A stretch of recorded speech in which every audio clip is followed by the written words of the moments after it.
नमस्कार विद्यार्थी मित्रांनो. नमस्कार. खरं तर आज आपल्या सगळ्यांना लक्षात आलं असेल किंवा माहिती मिळाली असेल की आपली जी MPSCची एक्झाम होणार होती आज, महाराष्ट्र नागरी सेवा राजपत्रित संयुक्त पूर्व परीक्षा 2025, ती पुढे ढकलण्यात आलेली आहे. ती 9 नोव्हेंबर 2025ला होणार आहे. मग आता याच्यात बरेचसे माझे विद्यार्थी मित्र नाराज झाले असतील. बरेचसे विद्यार्थी मित्रांना वाटत असेल बरं झालं संधी मिळाली. पण लक्षात ठेवा, वेळ हा पाण्यासारखा आहे, तो पटकन निघून जातो आपल्या हातातून. तर आता आपल्या हातात इथून पुढे 42 दिवस आहेत आणि मी रोज 20 प्रश्नांची प्रेडिक्शन सिरीज घेऊन येणार आहे. तर आपण सगळे मिळून सोबत एकत्र येऊन अभ्यास करूया.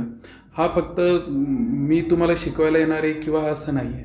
इथं आपण सगळे जण मिळून डिस्कस करूया. रोज 20 प्रश्न. तर चला सगळ्यांनी परत पेट्या बांधा, रिलॅक्स होऊ नका, कंटिन्युअसली अभ्यास करा. Okay, bye. आणि माझ्या चॅनलला सबस्क्राईब करा, लाईक करा. थँक्यू.